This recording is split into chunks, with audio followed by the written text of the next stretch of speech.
So good morning, everybody, and welcome to MAPIC and to our session about creativity for new challenges in your shopping centers.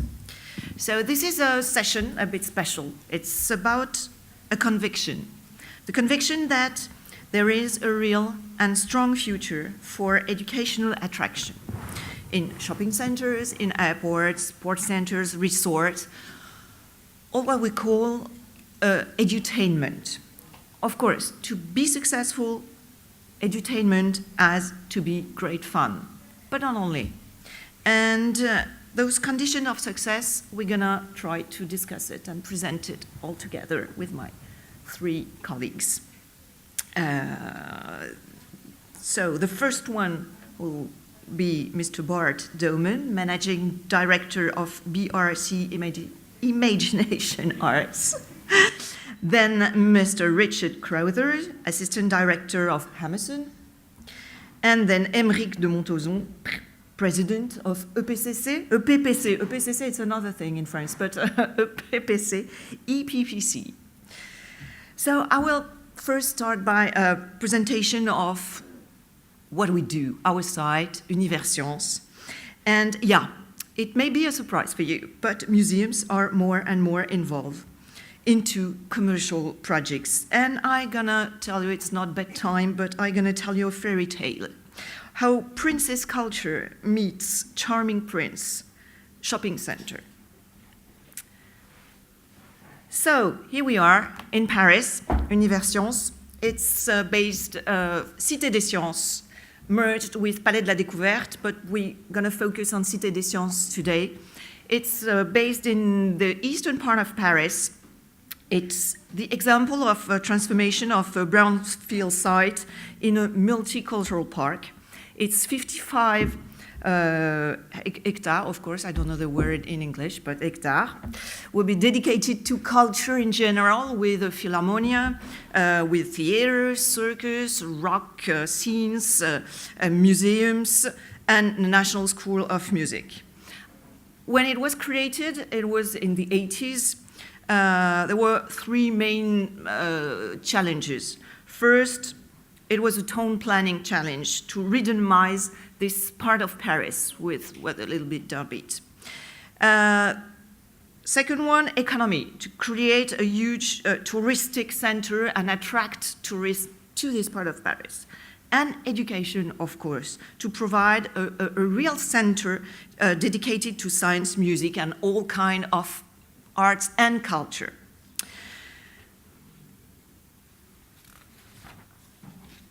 So Universcience is this, the merge between those two venues. The first one, Palais de la Découverte, was launched in 1937.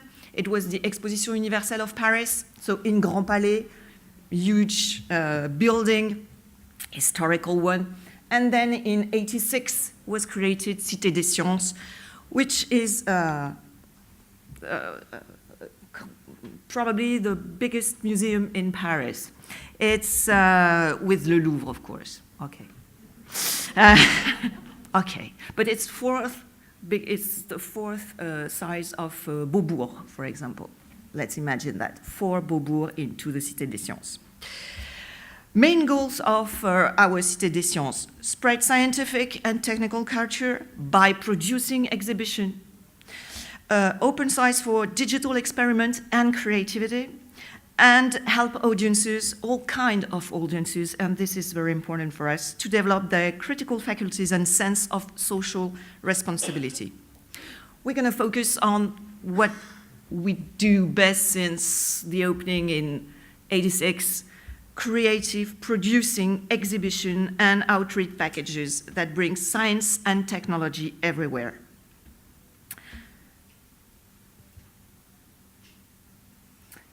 So you have a little overview of what we do, of the total square meters, of the space for exhibition, and we're going to focus on Cité des Enfants. Cité des Enfants is we are at the third generation of Cité des Enfants right now. It was founded, launched in like 20 years, but we renovate, we recreate the concept all the time. And, no, it's not here. Yeah. And the idea is, and when we did it in our site, of course, in Cité des Enfants, in Cité des Sciences in Paris, and then we decided to go abroad. We went abroad first with exhibitions. Exhibitions all around. We co-produce exhibition with a lot of partners, especially in Europe, but not only. Sometimes we go to Asia, sometimes we try to go to America, but it's a little bit difficult. But this is the strategy we developed. We need to be really an international science museum, and go abroad is a really strategic focus for us. So 49 countries, 22 touring exhibitions. Right now we've got 5 all around the world. It goes from Leonardo da Vinci to an exposition about food, to electricity. So it's a wide range. And another one very famous is Zizi Sexuel. It's a kind of sex for children, to explain sex to children. And we are a state entity. Of course, we receive subsidies from the government. But as you know, we've got to increase our own resources. So we are in the middle of this, in the core of the relationship between private and public sector. The first step was the exhibition to be welcomed in shopping malls. But we get to know each other better and better through those years of experience. And we felt that your needs were increasing in the field of edutainment. So we shifted a little bit from temporary to permanent equipment. And that was the idea of Cité des Enfants. Children is a key factor. It's a key factor in culture, in education, and in shopping centers as well. So our bestsellers could become your bestseller as well. So it's the topic is to encourage children in learning science and technology, but with pleasure, of course. When you address yourself to children between 2 and 7, you can't be too demanding. You've got really to provide pleasure and to get him to love what he does, what he learns. So this concept is 5,000 square meters, 2 areas, one from 2 to 7 and the other one from 5 to 12. It's a bestseller in Cité des Sciences. It's like 800,000 visitors each year. And it's always increasing. So it's a really huge success. They discover, they play together, and they play with the parents. This is this co-education principle, which is very important because the parents has an important part into the whole site. And then we said, why not bring it abroad? And this is an example of what we did. We did that in Dubai. This was our first permanent equipment with a shopping center. It's 1,300 square meters, only dedicated to children between 2 to 7 years old. There is a shop, there is a room for events, and there is a facilities area. We implanted it, it was like 4 years ago, 3 years ago, 4, yeah, 3 years ago. It's a big success, and it probably demands a little bit more space. So maybe we're going to work on that too. And this concept worked so well that we have projects under development in shopping malls in France, in other parts of France, in Brazil, in Turkey, and the development in Dubai. So working with a shopping mall seems now quite natural for us. And so we say, okay, let's go to a next step. Everything is possible, even a member of the Minister of Culture, which I am, talking to you at MAPIC. So if we can do that, if we can fly in a museum, why not implement a shopping mall into a museum? That's the real thing. First we go to your place, and then we welcome you in our place. We face this new challenge. We decided to try that. It was like 10 years ago. So, and it's going to open in October, next October. So let's say it was a bit difficult to do that, but we succeed. And you've seen advertisement all over the place for Villop. And so it will be Villop. Villop will open very soon in our venue. And deep into the core of the museum. Let's see, you see, it's right in the middle. The museum is over there, and right in the middle, we're gonna have this shopping mall.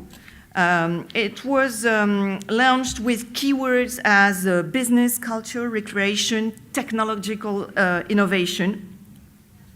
It took time to put the project into action, but we expect first more than 5 million visitors, and then at cruising speed, let's say 8 million, and more than direct revenues from ticketing and parking and then whatever. We expect people to come to mix with the museum. If we can bring 10% of the people going to the shopping mall come to our exhibition, that would be a huge success. That was our example of the marriage between culture and shopping malls.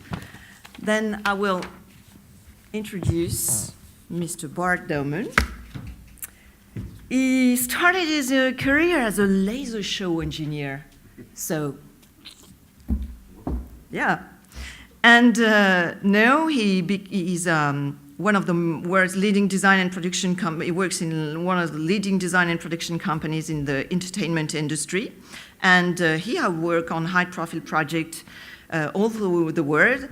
Heineken Experience, London Eye, Disneyland. So, nothing more to say, please.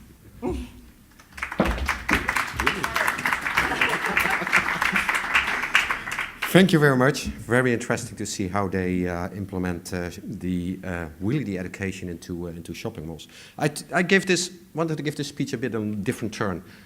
This question came a few years ago in our office. We had shopping malls knocking at our doors. Can you help us? And I would be like, what can you learn from us, right? But let me first explain who we are, so that you know why they came to us. This is me. Introduction is done already, so I skipped that one. I'm these days managing director of BRC Imagination Arts in the Netherlands, and we take care of Europe and Middle East from our office here.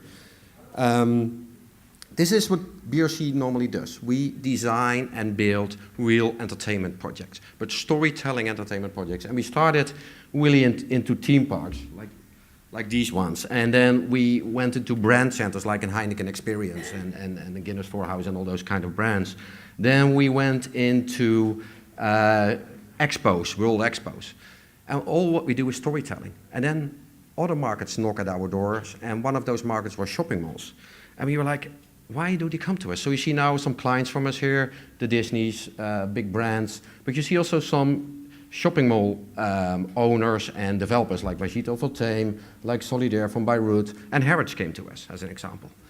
So we asked that question ourselves, what shopping malls can learn from us or from the museum world? Because we do a lot of museums these days. And why did they come to us? That was the first question, because we started in theme parks. Why do museums come to a theme park company.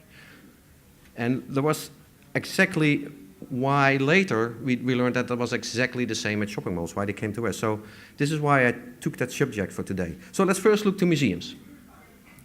Museums were always very successful in what they did. They had these beautiful glass boxes with the old artifacts, right?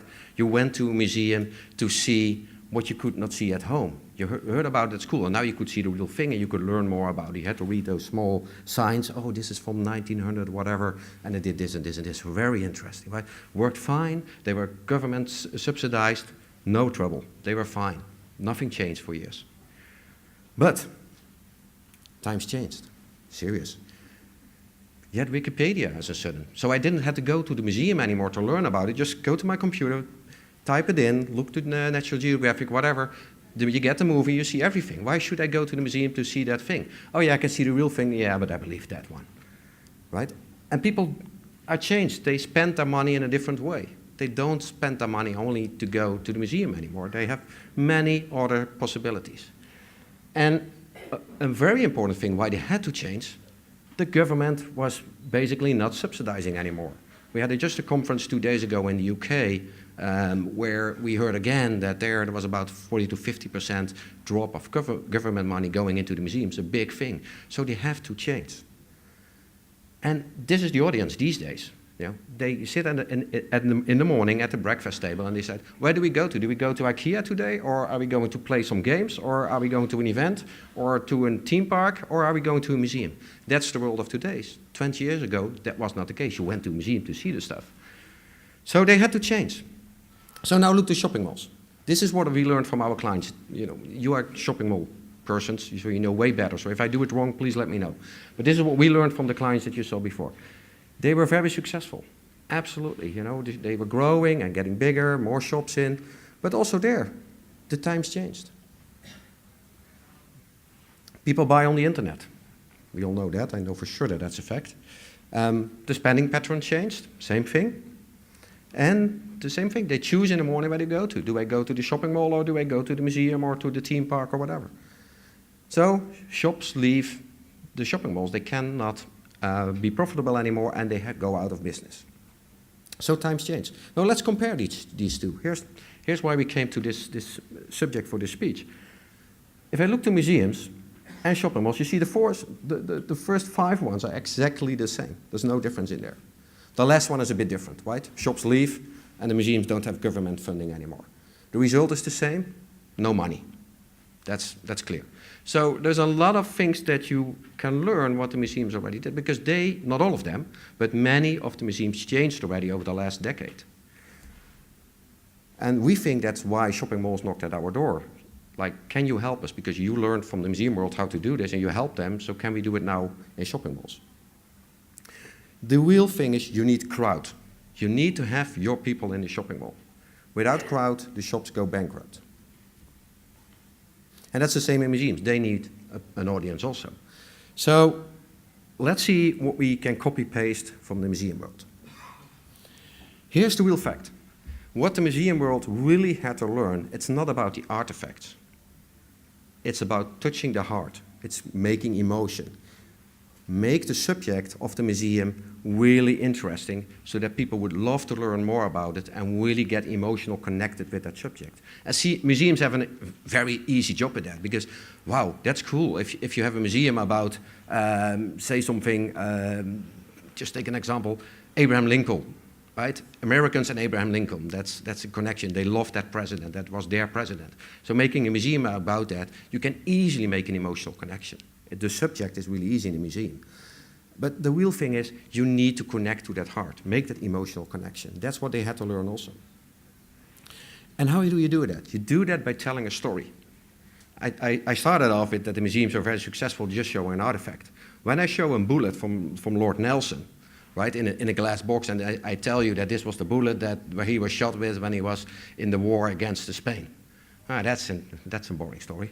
But if I tell it in a very interesting way and do that with a lot of media and basically put you on that ship so that you are in that fight and you see Lord Nelson being hit by that bullet, and after that show, I show you that bullet, then you can feel what the emotion is.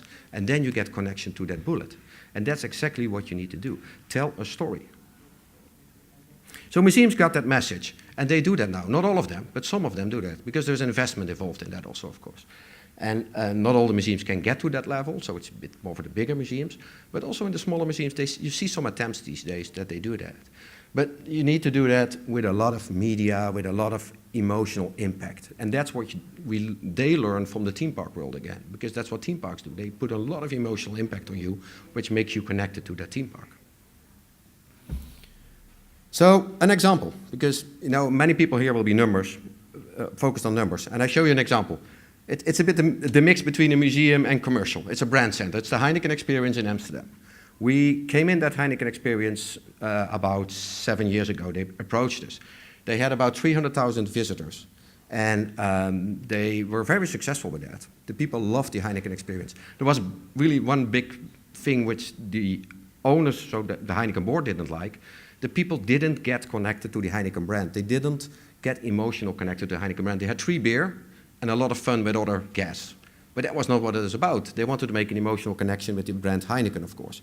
So we came in and started to do storytelling there and changed that center into a storytelling center. And here you see the results.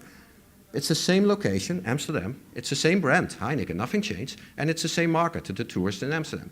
But here you see the change by telling a story.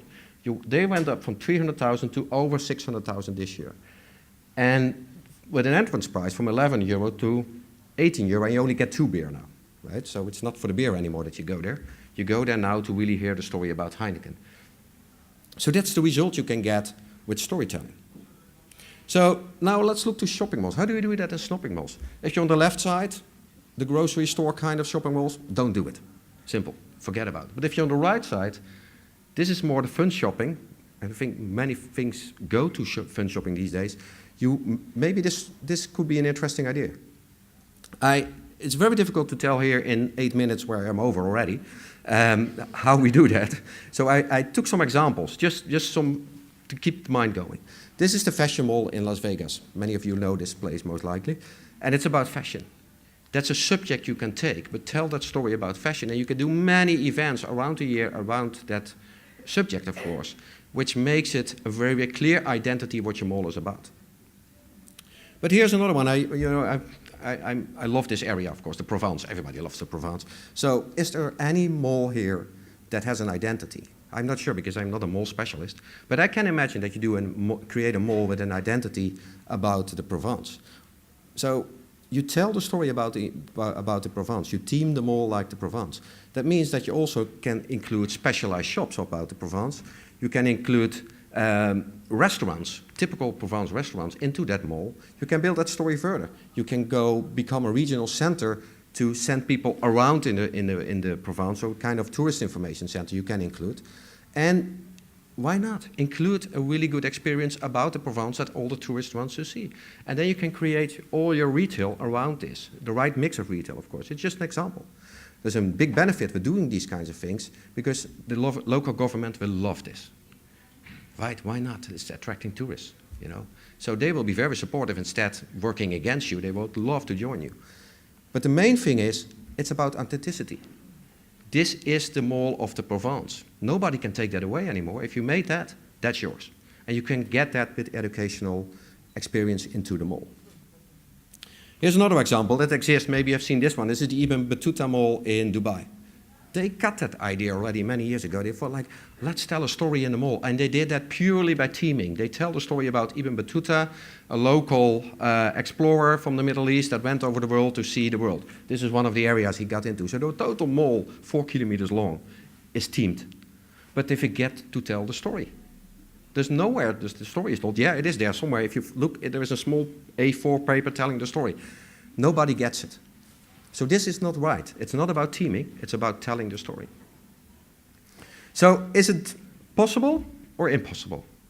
We think, and also with our clients that we're working with now, it is possible. It's not easy, but it's possible to tell a story and create an educational shopping mall experience without losing your normal retail experience. Thank you.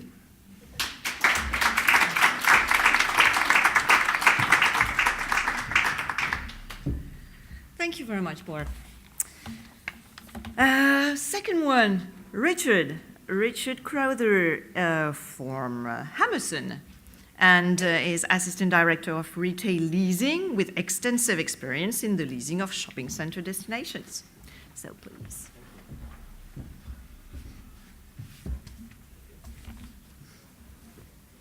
Thank you. I thought I'd start by giving a brief snapshot on Hammerson, who we are and how we're planning for the future. Hammerson have 20 prime shopping centres, 22 retail parks, and we have significant investment in 9 premium designer outlet villages. We focus on experience, convenience, luxury, and these sectors need imagination for their future customer demands. My focus today will be on the consumer.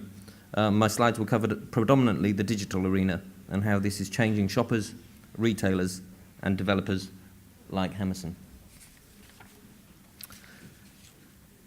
This slide shows online sales continue to grow apace. People, like you and me, are more time poor and becoming even more time poor. Customers are bombarded with selling opportunities at every event. Consumers are more demanding. New benchmarks can be set very quickly, and the minimum expectation is set. Sales are starting to be encouraged through social media, friends, family, forums. It's no longer just on price and convenience. Purchasing decisions are earlier. Bricks and clicks need to work together to give consumers the services and experience they now demand. What this slide doesn't show is the changing retail mix and how the edutainment can fall into that as part of a proper tenant mix. The provision required for education, learning, charity, greater retail theatre between landlord and tenants, partnerships. Something fun, something new, something unique, something which can evolve. This slide shows, in the top left-hand corner, the time-poor consumer referenced earlier. These virtual shelves can allow the customer to use QR codes to have groceries delivered home or ready to pick up when they visit their nearest store. Waitrose, Ocado in the UK, NFC Electronics in Moscow are all other live examples of where this has worked. In terms of theatre, Adidas, the virtual wall in New York. This extends the physical. Here you've had 250 lines predominantly before the virtual wall was put in, and now you have 1,250. A greater marketing opportunity, more theatre, and delivering a higher potential density. Maximising space efficiency. These will now start to be rolled out into stores. Again, Adidas, a pop-up store, which looks like a huge box of shoes built for a giant. This is from the music festival in Barcelona, but a fantastic brand embellishment. It's fun, long-lasting, used to create a destination. Lastly, the Decode launch of Jay-Z's autobiography. Pages of the book revealed at locations pertinent to his story. A treasure hunt created with the internet and physical asset working together, a must-see for fans. I don't have a picture here, but Schiphol Airport, I think, was a very interesting study. This was drawing on science, education, learning. The theme is a great success. The increase in the business efficiency and streamlining created by the internet for the journey allowed customers to see the museum, the library, an e-library, a part of that, as an antidote to what can be a stressful shopping visit. More time in the shops, average spend increased by approximately 8%. It's now regarded as Europe's best airport. The focus on the consumer, which made flying a less stressful and more informative experience, can be used for shopping centres today. The clicks of an online check-in, self-service bag drop facilitates the results that are shown on this slide.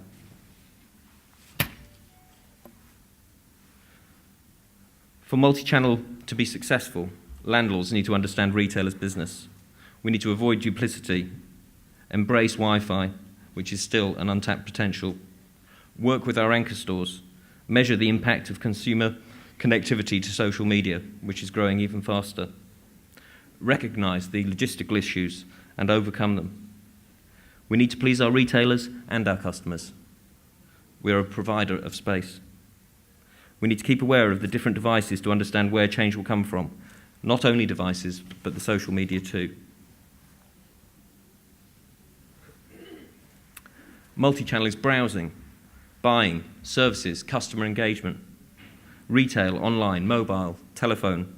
mobile apps, all coming together to deliver for the consumer. To deliver customer satisfaction in our retail and shopping centre parks, we need to embrace this technology. Shopping centres and retail parks, more so shopping centres, will be a key touch point to all multi-channel sales. A little bit of artistic creativity of the future. Areas focused on the community, specific town projects perhaps, targeted customer zones, children learning, education, driving repeat visits, family visits, free Wi-Fi access, shopping centre applications, quick response codes, not just for grocery but perhaps also for fashion.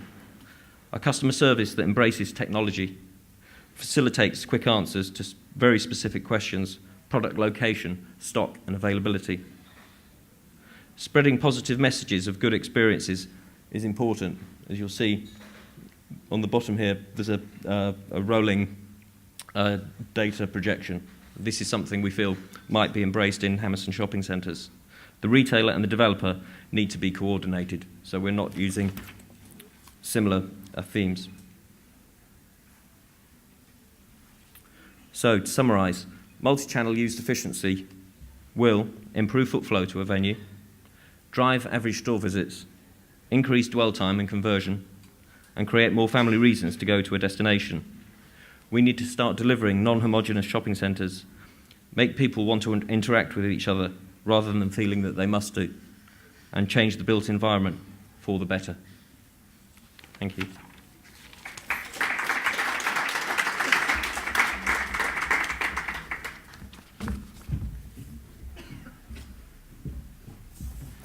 Thank you, and welcome to our last speaker, Aymeric de Montezon, who is president since 2011 of EPPC, this time in the right order, specialized in public-private real estate partnerships, which has developed a special interest toward the diversification of services offering in commercial real estate.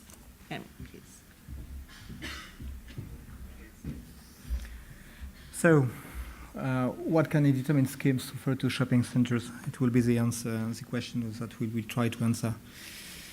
How does it work? Okay, before answering the question, we have to step back to identify what are the main phenomena which impact the shopping center industry now. The first one, you know that. It is the tremendous growth of remote shopping channels by internet, smartphone, iPads, tablets, phablets, etc.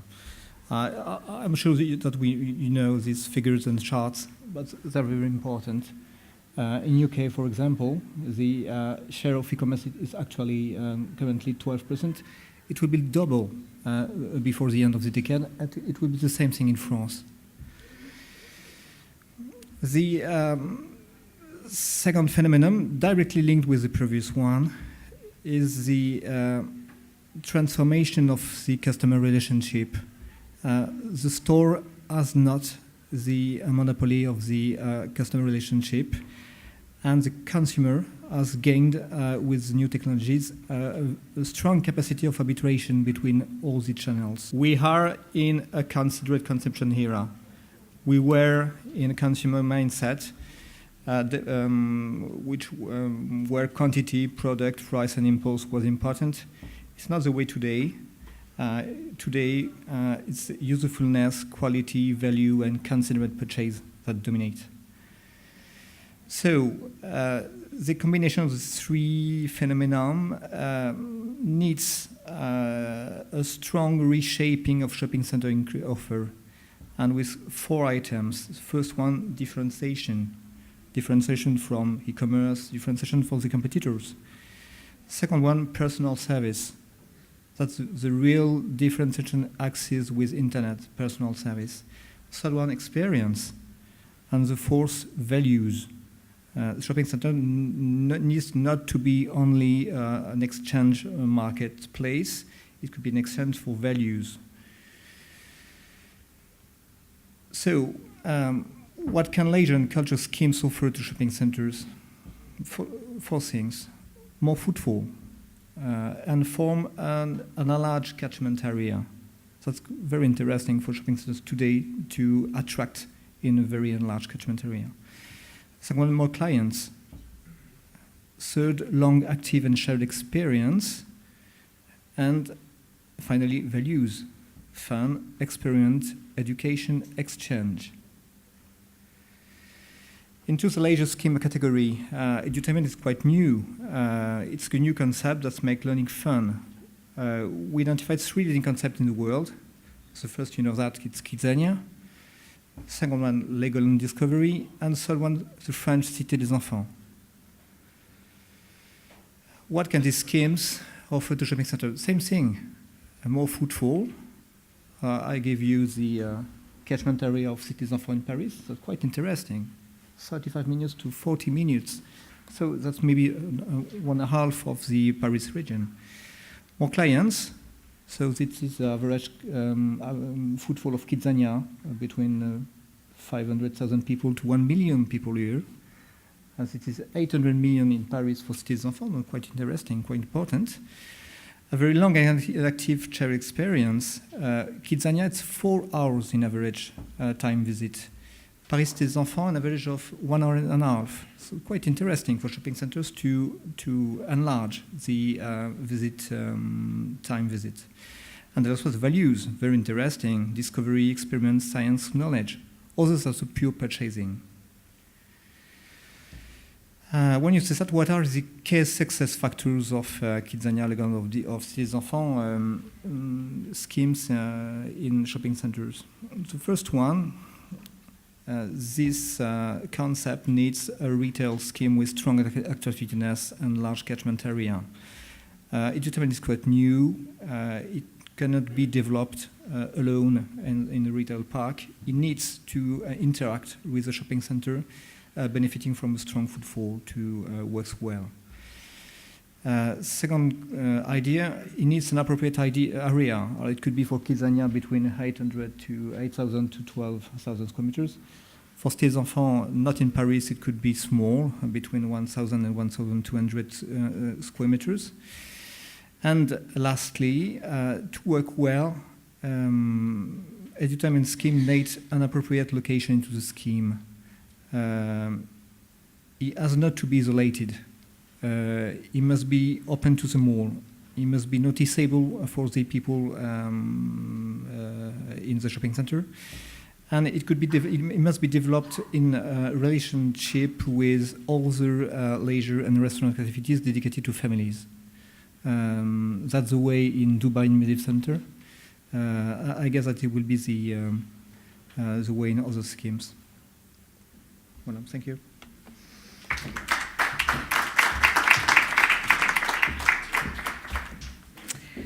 Thank you very much. So we heard some keywords today. It was education, edutainment. It was storytelling. It was the experience of a different visit in a shopping center. It was values. So which one did ring a bell for you? And do you have any questions to address to our speakers?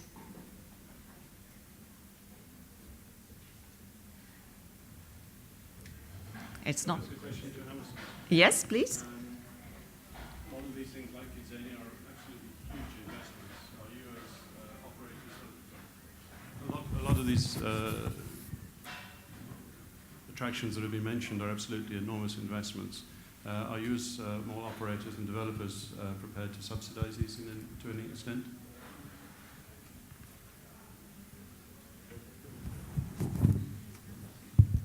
Yes.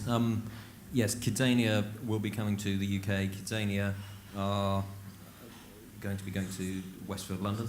I think that's well known. Hammerson have been out to, I think it was Mexico to have a look at Kidzania. So I think, the concept's fantastic. It will be something that we need to look at. There will be a difficulty of space. We will have to look at the obviously economics of the rent. But I think if you looked at that former slide with regards to a 4-hour dwell time, the repeat visits, I think there needs to be an opportunity to allow a family to actually go to a shopping centre and not have it as a piecemeal event. You can go and you can actually have it as a venue rather than a shopping centre. Can I add something on this? Because this is a very good discussion that you open. Like, okay, these are huge investments, and it's true. A real good entertainment center which makes a difference is a huge investment. The question is, do you need to earn that investment back only on the square meters where that actually is, or do you earn it back by your total footfall?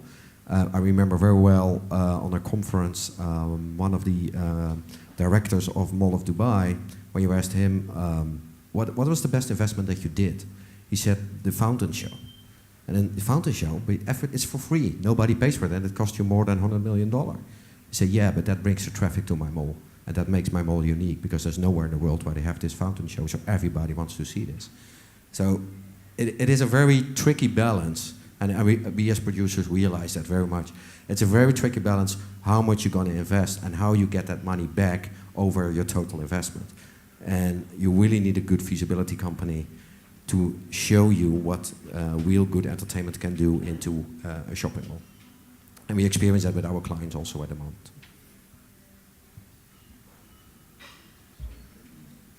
Yeah, over there.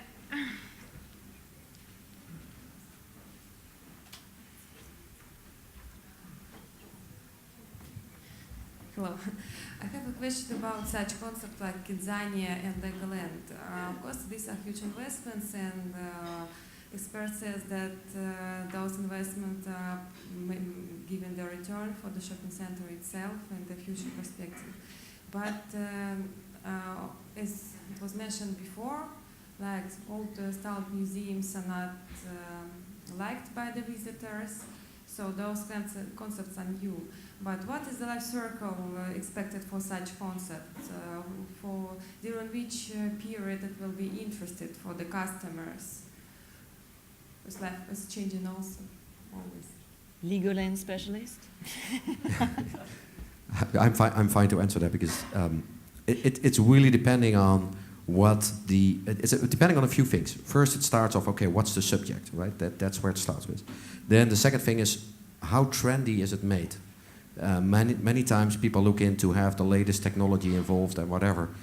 We personally don't believe in it. We believe that you should choose technology which lasts 10 years. So if your story is good, you don't need that many technology to tell that story, at least not the latest technology. So those are two factors. The third factor is also very important.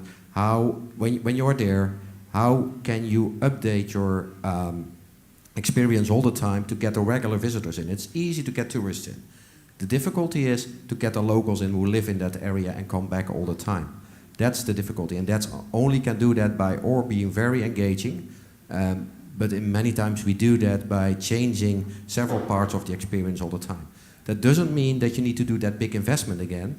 If the design is done right, so that you take care in the first design of that you have flexible areas which you easily can change, then that investment per year is quite low. I hope this answers your question. Thank you very much. It's very difficult to give an exact lifetime, but really good designed museums/attractions can run for decades without major changes. The example being the Cité des Enfants that had been opened like more than 10 years ago, and people who come, they come several times each year. They come back because it's not the artifact, the exhibit which counts. It's the experience you get. So the experience, it moves with you. Education is also a key word with fun. So I think the time is over. Thank you very much for your attention. And let's join the happy hour.